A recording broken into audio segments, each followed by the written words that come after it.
Hi everyone, Mark here from Manly Markets 2095. With all the bad weather that's been going on this year, I thought it'd be a good opportunity to do a special episode on the weather. And luckily I have a friend who is a meteorologist and he lives in Manly. Craig Brokenshaw is his name, and he also works for SwellNet, which is a surf forecasting app. And I just thought I'd ask him a few questions that have been bugging me, and I'm sure bugging all of you too, about why the weather forecasting has been so off this year. I mean, 2 days already this season, I've cancelled the markets because basically it said 90 to 100% chance of rain, yet not one drop of rain, and sunshine all day. And I just want to know, how does this happen, and how can we maybe avoid it in the future, or maybe we can't. But anyway, enjoy the interview and hopefully you'll learn something. It was a really good interview, and thanks again, Craig, for your time. Welcome to Manly Markets 2095. Manly is the first beach north of Sydney Harbour and can easily be reached by ferry, car or bus. My name is Mark and I've been running the Manly Markets for 10 years now, and I have over 30 years retail experience in the surf industry, which has really helped me understand the markets business overall. Each week I'm going to show you all around our markets, including how we run them, introduce our store holders, show you around Manly and interview some locals along the way. Please subscribe and enjoy our weekly shows every Friday.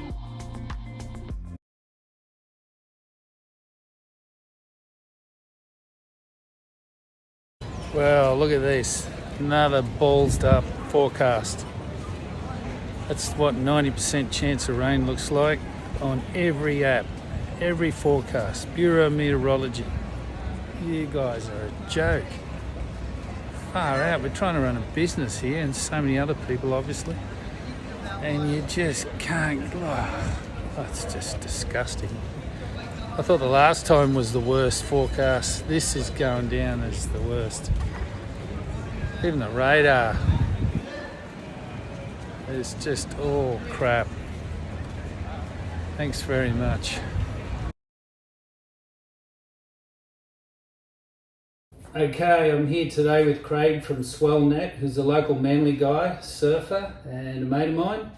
And he's kindly allowed me to come and ask him a few questions about the weather. Of course, we all have a lot of questions about the weather right now. How are you, Craig? It's been the talk of everyone, hasn't it? Like last year, but especially this summer, with non-stop rain and onshore winds, no sunshine. Yeah, well, that takes me to the first part. Firstly, let's start from the beginning. You're a qualified meteorologist? And oceanographer. Yeah. Wow, that's a great combo. Tell us, what did you do to achieve that? How did you achieve that? What's the process? Well, back in Adelaide, I was studying engineering.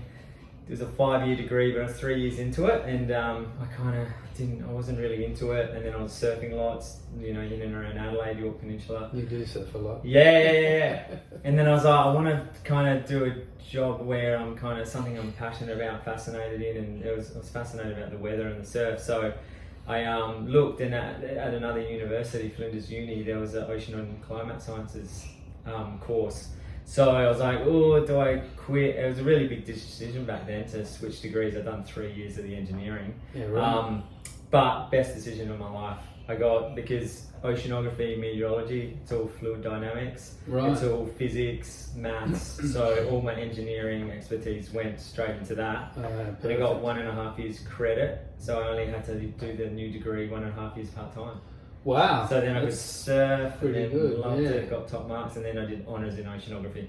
Right, fantastic. Yeah. And I mean, it must be a difficult course, is it? Or it's very, like, if you didn't know your maths and physics, it's very technical. Right. Like explaining basic whether, kind of hot air rises and cold air sinks, and those basic processes, you have to actually go in and work out the maths and prove it. I couldn't do it now. It's been like 13 years, but the amount of maths I used to do, it was intense. Yeah, I bet.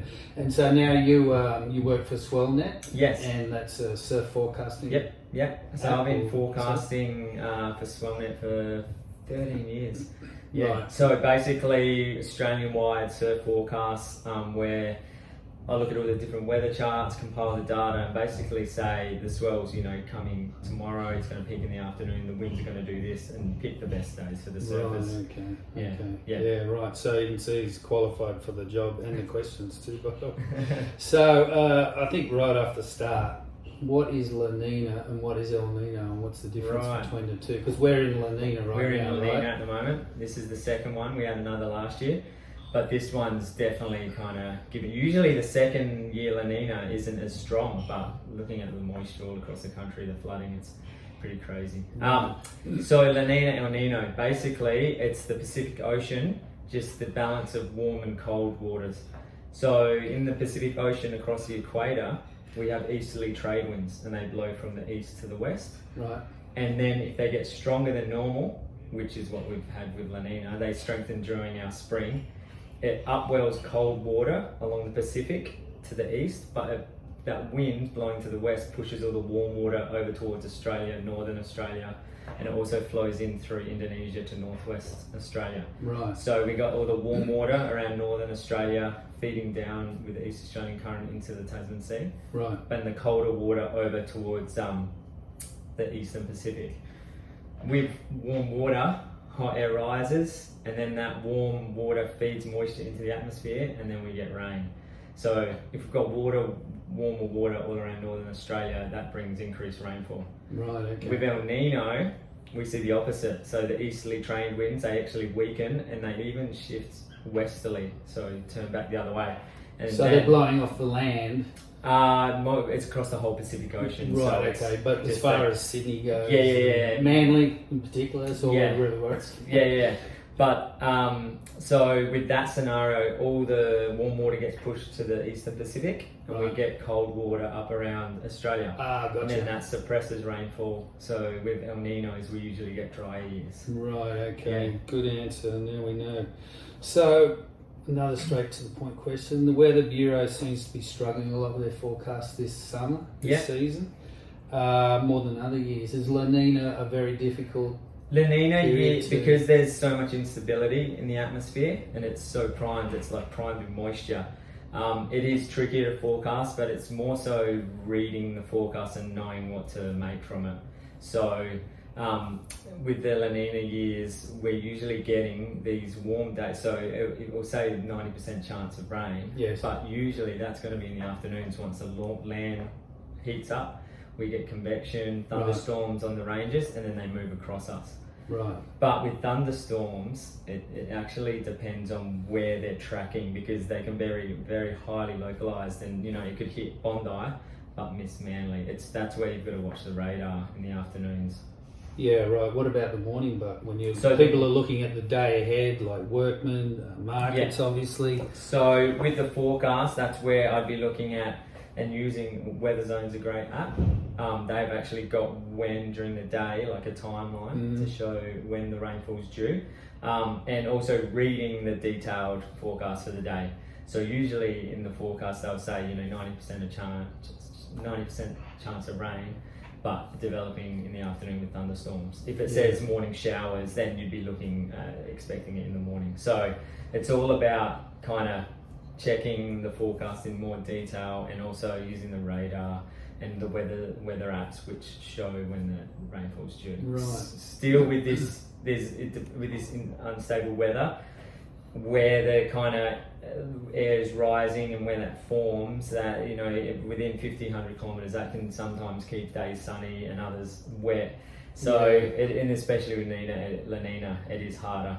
But I mean, you're saying that. Say, take for instance, last Sunday in Manly, all day it was saying 90% chance of rain across everything, and the radar was showing rain bands coming towards the coast, but disappearing. Before it hit. But you don't know that's going to happen. So, and I was on the central coast last Sunday, and it was like light drizzle all day. So it was the 28th of February, by the way. It's just today. Yeah. So go on. So up there was light rain all day, but obviously Sydney, just kind of on the other side of the trough. The trough must have been more to the west, and that's where the moisture was focusing and then drying out to the east. Right. So that's an unlucky one. What causes that? Why does the rain suddenly stop when it's marching a certain way?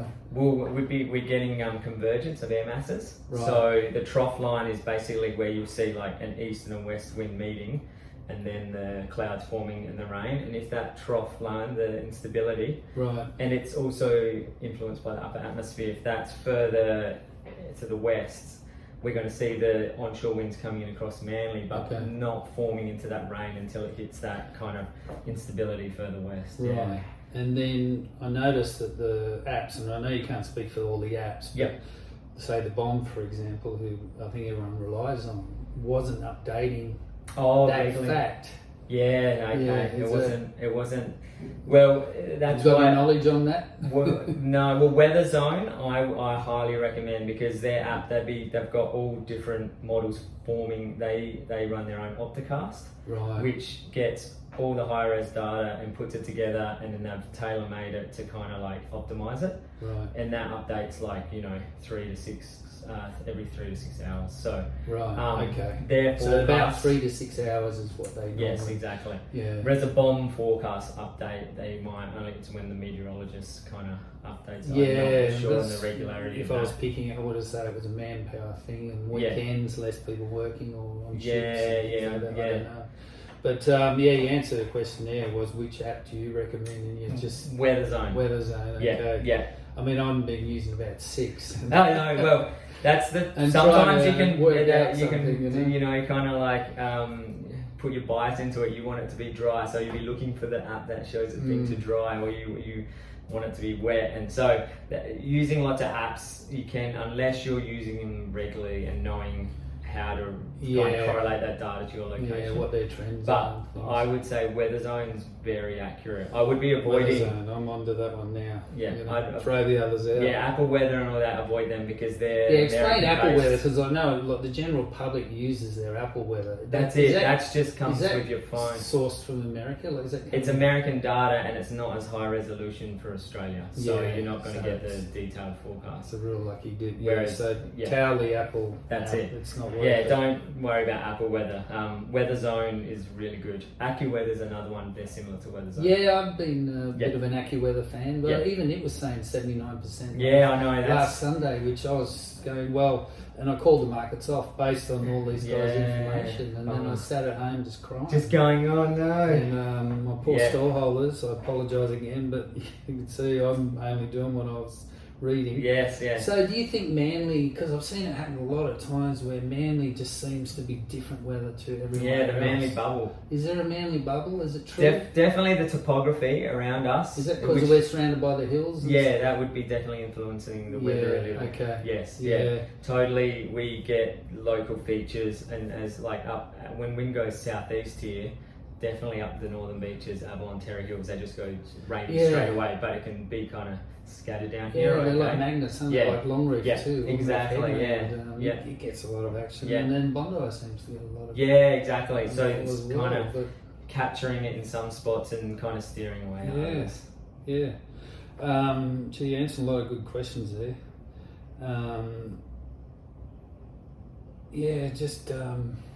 That frustration that everyone's got, that the forecast is just, and I get every time I go down for coffee, they seem to just throw out, it'll rain, but as you said, it could be in the afternoon. Why are they saying that a day is going to be showers when, say, 80% of the day is sunshine?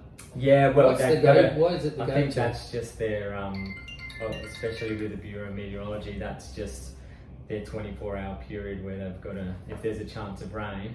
And that's the thing, with rainfall, as long as there's 0.2 millimeters of rain forecast, that's what the observations pick up in their what do you call them? The rain having a blank, Ask me. It's in the weather station, but they can pick up 0.2 millimeters. That's the smallest amount they can measure. Right. If it says a chance of rain, 80%, that only means 80% chance that it'll hit 0.2 millimeters. Right. And then if you look at the total, if it says 2 to 4 millimeters, it means that actually means 50% chance that it'll hit 2 millimeters, Right. and only 25% chance it'll hit 4 millimeters. Ah, okay. Yeah. That's So good it's to know. understanding that. So if it says Yeah. 90% of chance of rain, but 0.5 mil, that's nothing to That's worry nothing. about. Nothing Yeah, to worry exactly. about. That's it. I once heard on ABC Radio, I like their weather guys, and he said that it's actually raining, but the rain's not hitting the ground. Yeah, that happens I mean, sometimes. I It's just went, evaporating. Yeah. You're kidding. Well, I know you can't. Yeah, if it's not hitting the ground, it doesn't count. At what That's point it. is it not hitting? You know, Yeah, I 10 know. feet up, 20 feet Yeah, up, something like that. Yeah. And then there's another rumour or theory going out there that the aeroplanes and the lack of flights that we had, That's like a during the big thing, the weather pandemic forecast. started, there was no flights. Yep. Now there's probably, I don't know, 50% of flights. Yeah. Does the Weather Bureau rely on planes for information? So the global weather forecast models do actually rely on the planes for observations, Right. and it did drop off considerably into May or April, May with COVID when it first Right. hit, when they're all grounded. Yep. And it's back to 50%, but primarily the global weather forecast use satellite data Right. and use the planes for additional tweaking. So yeah, it would have affected the forecast slightly, Right. but But not small now. percentages. You No, don't think now it's now. recovered a bit, yeah. Has it? Okay. And boats give us data. And during COVID, apparently they were sending also out additional radio sons, weather balloons to try and fill the gaps. Ah, right. Okay. But yeah, there was a Yeah. little hole in the data, and it was affecting some of the forecasts. Yeah. Right, okay. So in summary, we can say La Nina is Yeah, La making Nina it and incredibly instability. hard Yeah, to forecast. Use Weatherzone. yeah, Weatherzone. Most reliable and, And more use up to date. their time series forecast chart, Yeah. which shows, at 3 a.m. there's 50% chance of rain. Yeah, I find it very Right, accurate. okay. And the radar. The radar, Radar. is the Yeah, main. radar's And- great for rain, but what about wind too? Because I often have to cancel markets if the wind's Oh. too strong, and I find Yes. sometimes So the bomb marine wind, that's a very high resolution wind forecast. marine wind. Yeah, bomb marine wind, and you can Okay. hone into Sydney. Right. And that is like their high res wind forecast. It's very good. Is it? Yeah, Okay. out to about 36 hours. Right. And you Okay. can step through like every 3 hours. Right, So. and there's a good point. How far out should myself or other storeholders Yeah. look at the weekend and make a final decision, or be The confident? one in what they're saying? thing 24 hours, or Well, if you can be looking at it from a week out and then watching for trends, if Yes. it's holding, yeah, it's pretty safe. If it's moving around, rainy one day, sunny the next, that's because the models are kind of trying to struggling to figure out what's kind of happening. And then I'd say a couple of days out, you're pretty yeah, safe. yeah, right, Yeah, okay, great, yeah. all right, awesome. Yeah. That's amazing, great information. And Oh. before you go, Yeah. I've got one more question for you. Are you any good at darts? Oh, Because I heard all meteorologists are pretty Oh, good. just Just joking. yeah, that's it. No, just throwing darts here. Really. No, One more hit. thanks very much. Yeah, Yeah. exactly. No, thanks very much, Craig. Yeah. That's really good information. Right, Hope that thank helps you. everyone. It's certainly helped me. And what's the weather like this weekend? It's actually good Saturday, Saturday looks good. but yeah. Sunday's underwater again. Okay, great. Yeah, Yeah, we've yeah. got it on camera. We're going to hold him to it. That's See it. you Saturday.